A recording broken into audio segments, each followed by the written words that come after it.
இயேசு ஜீவிக்கிறார். சுவிசேஷ ஊழியம் வழங்கும் ஜீவ வார்த்தைகள்.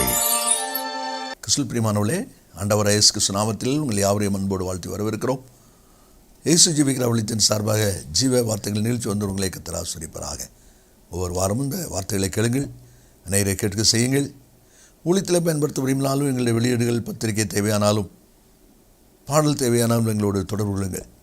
யூடியூப்பில் ஜானியம் ஜெயராஜ் என்று சொல்லி நீங்கள் கிளிக் செய்வீர்களானால் அநேக செய்திகளை, பாடல்களை நீங்கள் கேட்பதற்கு வாய்ப்பு இருக்கிறது. இந்த நாளில் தேவன் நமக்கு தருகிற வார்த்தையை நான் வாசிக்கிறேன். ஜெபத்துடன் கேளுங்கள். அப்போஸ்தலனாகிய பரிசுத்த பவுல் தீமோத்தேயுக்கு எழுதின 2வது நிருபம் 1ஆம் அதிகாரம் 7ஆம் வசனத்தை வாசிக்கிறேன். தேவன் நமக்கு பயமுள்ள ஆவியை கொடாமல் பலமும் அன்பும் தெளிந்த புத்தி உள்ள ஆவியை கொடுத்திருக்கிறார். தேவன் நமக்கு பயமுள்ள ஆவியை கொடாமல் பலமும் அன்பும் தெளிந்த புத்தி உள்ள ஆவியையே கொடுத்திருக்கிறார் என்று சொல்லி இந்த வார்த்தை இருப்பதை பார்க்கிறோம். தெளிந்த புத்தி உள்ள ஆவி, என்னுடைய அனுபவம் என்ன? இன்றைக்கி அநேக சமயங்களிலே தெளிவற்ற நிலையில் இருக்கிறதுனால தான் வாழ்க்கையிலே காரணமில்லாத காயங்கள், காரணமில்லாத பெருமூச்சுகள், காரணமில்லாத இயக்கங்கள், இப்படிப்பட்ட அநேகரை பார்க்க முடிகிறது. உடல் இந்த வார்த்தை கேட்டுக்கொண்டிருக்கிற நீங்களும் கூட ஏதோ ஒரு காரியத்தை நினைத்து ஏதோ ஒரு காரியத்திற்காக ஏங்கி கொண்டிருக்கிறவர்களாக இருக்கலாம்.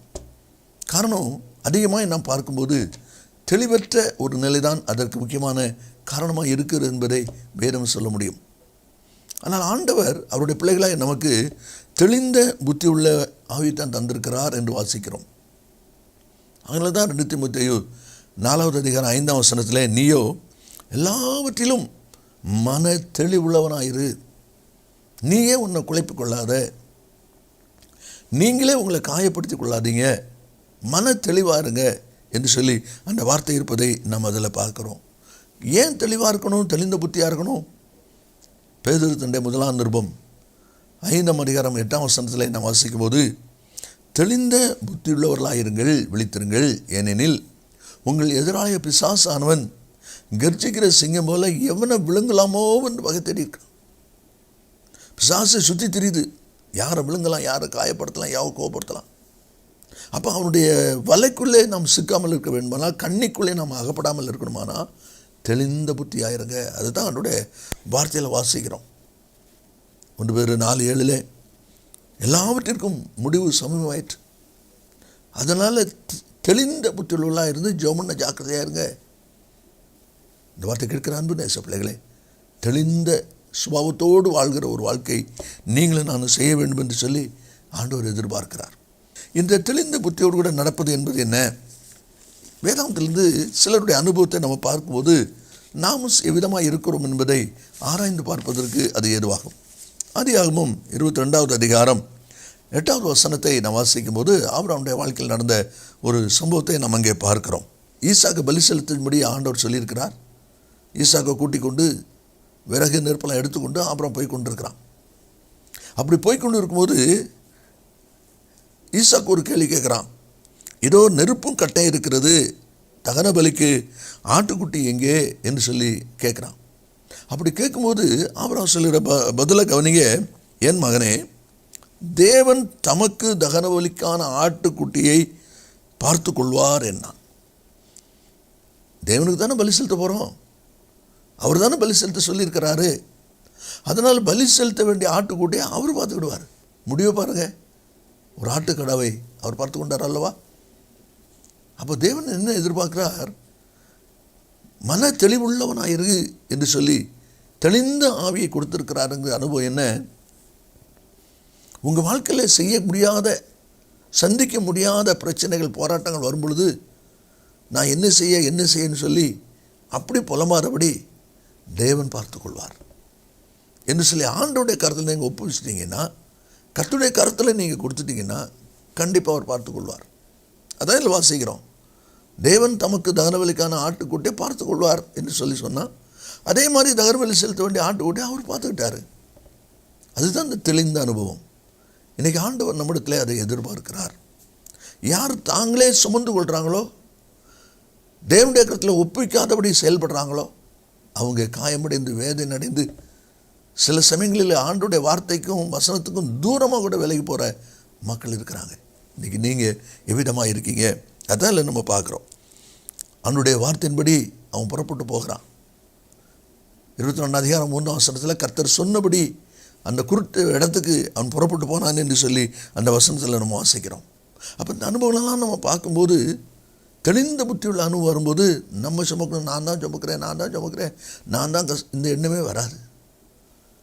கர்த்தர் பார்த்துக்கொள்வார், அவருடைய கையில் ஒப்படைச்சாச்சு, அதனால் அவர் காலத்தில் ஜெயமாக்கி தருவாருங்கிற அந்த சிந்தை வரும்பொழுது அமைதலான ஆரோக்கியமான ஒரு வாழ்க்கை நமக்கு உண்டாகும். அதுதான் அந்த வசனத்தில் நம்ம வாசிக்கிறோம். ரோமர் 4:19 ஆபிரகாம் விசுவாசத்தில் பலவீனமாக இருக்கவில்லை என்று சொல்லப்பட்டிருக்கிறது. விசுவாசத்தில் அவன் பலவீனமாக இருக்கவில்லை என்று சொல்லப்பட்டிருக்கு. எபிரேயர் 11:8 தான் போகும்படி மின்னதென்று அறியாமல் புறப்பட்டு போனான். எப்படி போனால்? அவர் போக சொல்லியிருக்கிறாரு, போய்கிட்டே இருப்போம், நில்லுன்னு சொல்கிறது நின்றுடலாம். என்ன அருமையான வார்த்தை! அதுதான் நம்ம இல்லை வாசிக்கிறோம். இந்த வசனத்தைப்படி தேவனுடைய பிள்ளைகளாக நீங்களும் எவ்விதமாக இருக்கிறீங்க என்பதை யோசித்து பாருங்கள்.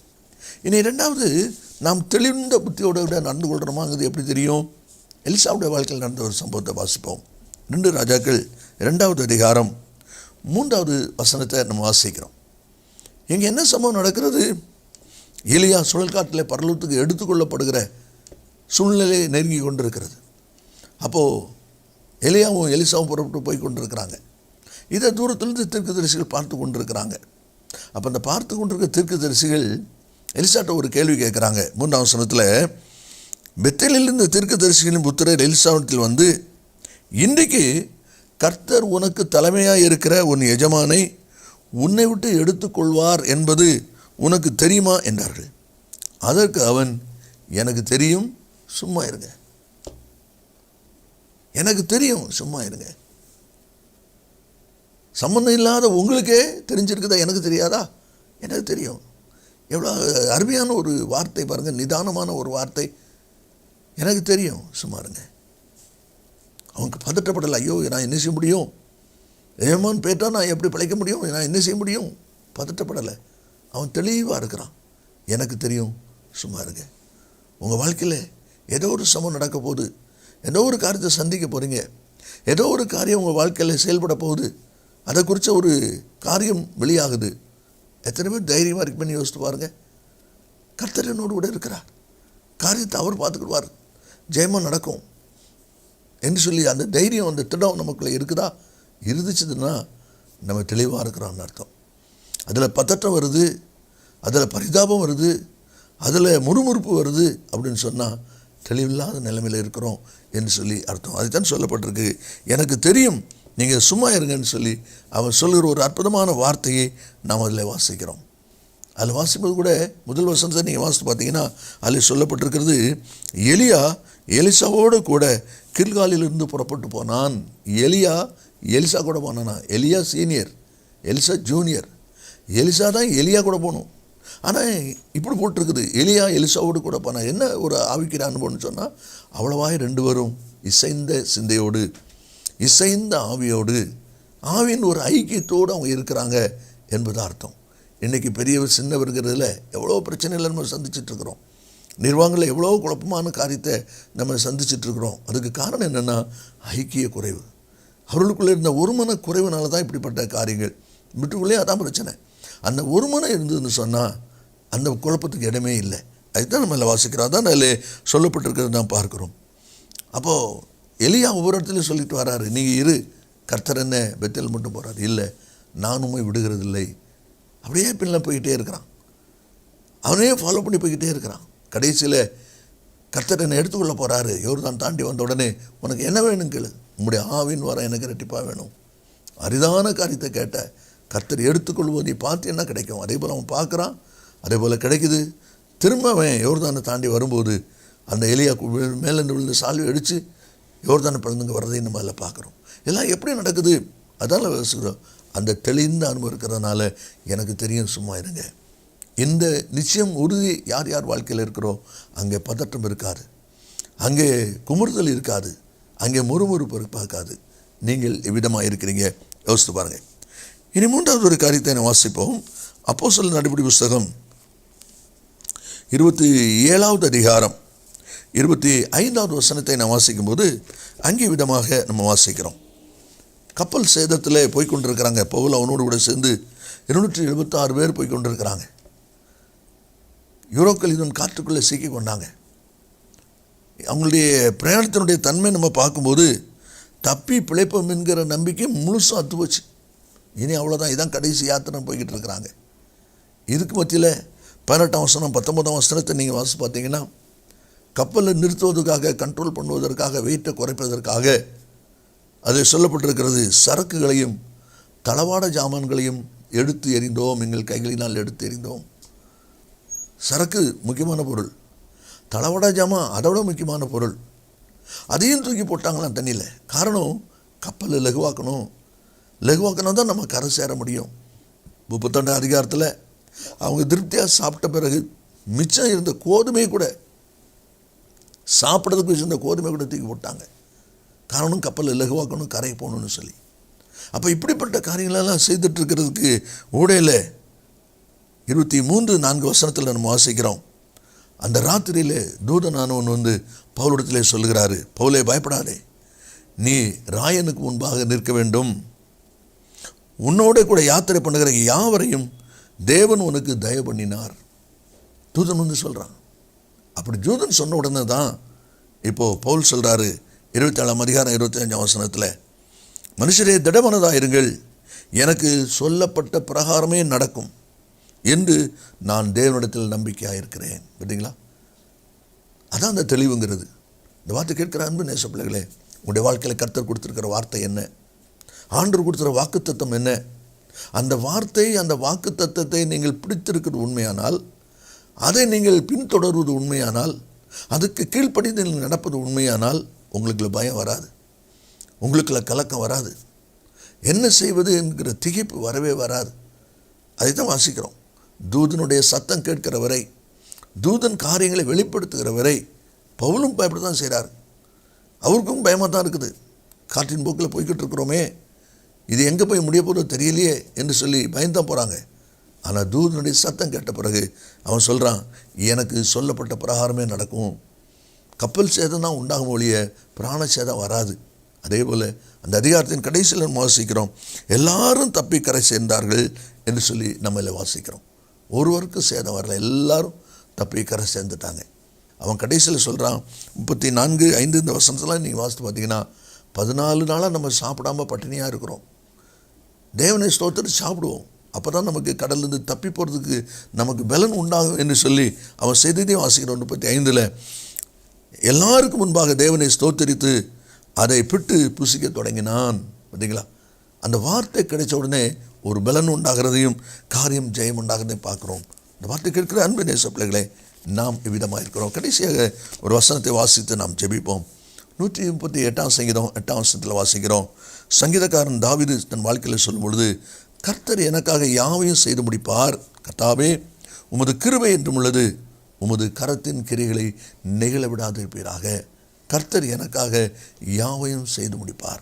ஒரு அநேக நம்ம சொல்லுவோம், வீடுகளையும் எழுதி போட்டிருப்போம், அந்த வசனம்லாம் வாங்கி மாட்டியிருப்போம், கர்த்தர் எனக்காக யாவையும் செய்து முடிப்பார்னு சொல்லி. ஆனால் ஒரு பிரச்சனை போராட்டத்தை சந்திக்கும் போது, ஒரு பலவீனத்தை சந்திக்கும் போது எத்தனை பேர் நம்மள தைரியமாக நிற்கிறோம், திடமாக நிற்கிறோம், எத்தனை பேர் அதில் புலம்பிக் கொண்டிருக்கிறோம் என்பதை யோசித்து பாருங்கள். ஆண்டவர் நமக்கு தெளிந்த புத்தியுள்ள ஆவியை கொடுத்திருக்கிறார். அந்த தெளிந்த புத்தியுள்ள ஆவி இருக்கும் பொழுது கர்த்தர் எனக்காக யாவையும் செய்து முடிப்பாருங்களே தைரியம் இருக்கும். அந்த 138ஆம் அதிகாரத்தில் 7ஆம் வசனத்தை நீங்கள் வாசிப்பீங்கன்னா அதில் சொல்லப்பட்டிருக்கு, நான் துன்பத்தின் நடுவில் நடந்தாலும் நீர் என்னை உயிர்ப்பிப்பீர். பார்த்தீங்களா, நான் துன்பத்தின் நடுவில் நடந்தாலும் நீர் என்னை உயிர்ப்பிப்பீர் என்று சொல்லுகிறான். 118:6 வாசிக்கிறோம், கர்த்தர் என் பட்சத்தில் இருக்கிறார், நான் பயப்படேன், மனுஷன் எனக்கு என்ன செய்வான். நான் கர்த்தர் பட்சத்தில் இருக்கிறேன், உள்ளங்களை வரைஞ்சி வச்சிருக்கிறாரு, நான் ஏன் மனுஷனுக்கு பயப்பட வேண்டியதில்லை என்று சொல்லி அவ்வளோ தைரியமாக சொல்வதை பார்க்கிறோம். அதே தான் 94ஆம் சங்கீதம் 18ஆம் வசனத்திலையும், என் கால்கள் சறுக்குகிறது என்று சொல்லும்போது உமது கிருபை என்னை தாங்குகிறது, அதே கிருபை உங்களையும் தாங்க போதுமானதாக இருக்கிறது. ஆண்டவர் சொல்லுகிறார், நாம் பயமுள்ள ஆவி உனக்கு கொடுக்கல, பலம், அன்பு, தெளிந்த புத்தியுள்ள ஆவி. அந்த தெளிந்த புத்தியுள்ள ஆவி இருக்கும்போது இப்படிப்பட்ட ஆசீர்வாதமான நன்மையில் இருக்கும், பதட்டம் இருக்காது. நீங்கள் எவ்விதமாக இருக்கீங்க? உங்களுக்குள் இருப்பது அந்த தெளிந்த புத்தியுள்ள ஆவிதானா, இல்லை பதற்றத்தோடு இருக்கீங்களா? இன்றைக்கு ஒரு தீர்மானம் பண்ணுங்கள், ஆண்டவருடைய கருத்தில் அர்ப்பணிங்க. கர்த்தர் பெரிய காரியங்களை செய்கிறவராக இருக்கிறார். நான் ஜெபிப்போமா? இயேசு சீக்கிரம் வரப்போகிறார். நல்ல பிதாவே நின்று துதிக்கிறோம். உங்களுடைய வார்த்தை ஆமென்றும் ஆமென் என்று இருப்பதற்காக ஸ்தோத்திரம். இந்த வார்த்தை கேட்டிருக்கிற ஒவ்வொரு பிள்ளைகளும் ஒரு விஷயம் கூட தங்களை நம்முடைய கருத்தில் அர்ப்பணித்து நன்மை சுதந்திரிக்க உதவி செய்யும். இயேசுவின் நாமத்தில் பிதாவே, ஆமென் ஆமென். கர்த்தர் உங்களை ஆசீர்வதிப்பாராக. ஆமென். மேலும் விவரங்களுக்கும் உங்கள் ஜெப தேவைகளுக்கும் நீங்கள் எங்களோடு தொடர்பு கொள்ள வேண்டிய முகவரி: ஜீசஸ் லிவ்ஸ் காஸ்பல் மினிஸ்ட்ரீஸ், சகோதரர் John M Jayaraj, 123A Dohnavur road, Mavadi, Nellai மாவட்டம், தென்னிந்தியா 627107. செல்போன் 9443113292.